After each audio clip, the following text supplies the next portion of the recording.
ప్రశ్నించనిదే సమాధానం దొరకదు, ప్రయత్నించనిదే కోరుకున్నది దక్కదు, అడుగు వేయనిదే కాలం నిన్ను కదలనివ్వదు. తెలుసుకో మిత్రమా. ఎప్పుడైనా నీ కలలు వాళ్ళకి కనబడవు, నీ కష్టాలు వాళ్ళు అనుభవించరు కదా. అలాగే నువ్వు ఎప్పుడు నా యాటిట్యూడ్ నా ఆయుధం, దాన్ని మార్చేది నేను మాత్రమే అనుకోవాలి. అంతే తప్ప మన జీవితంలో కన్నీళ్లు కారిస్తే కాదు, చెమట చుక్కను చిందిస్తేనే చరిత్రను రాయగలవని తెలుసుకో మిత్రమా. నిన్ను చులకన చేసిన వారికి నువ్వు ఇలా సమాధానమివ్వు. నేను కింద పడిపోతే ఆనందించావుగా, నేను గెలిచాక ఆశ్చర్యపోదు గాని రెడీగా ఉండు అని నిన్ను నువ్వు మార్చుకోవడానికి ప్రయత్నించు. నువ్వు పడుకునే పరుపు నిన్ను చీదరించుకోకముందే బద్ధకాన్ని వదిలేయి.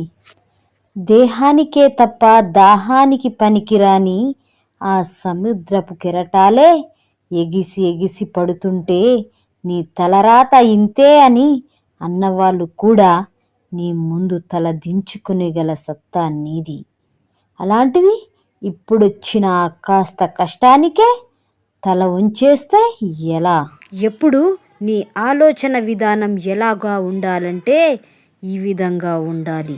బంగారు సింహాసనం ముందు చేతులు కట్టుకొని నిలబడటానికి కాదు, కుర్చీలో కాలుపై కాళ్ళు వేసుకొని కూర్చోవడానికే ఇష్టపడు. జీవితంలో ఎదగాలంటే వాయిదా వేయడం మానుకోవాలి. అదేవిధంగా ఆ వాయిదాను ఎలా ఆపాలి తెలుసుకో. అంటే నిన్ను నువ్వు నమ్ము, అదే నీ మొదటి అడుగు. సెల్ఫ్ బిలీఫ్పై ఆధారపడి ఉన్న శక్తివంతమైనది ఇంకోటి లేదు. మన మీద మన నమ్మకం ఉండాలి. అలాగే జీవితంలో విజయం సాధించాలంటే కష్టాన్ని ప్రేమించాలి.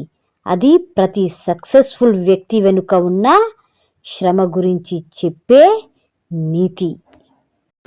ఇలాంటి లైఫ్ సక్సెస్ఫుల్ మోటివేషనల్ వీడియోస్ కోసం నా ఛానల్ని సబ్స్క్రైబ్ చేసుకోండి ఫ్రెండ్. ఈ వీడియో నచ్చితే ఒక లైక్ చేయండి.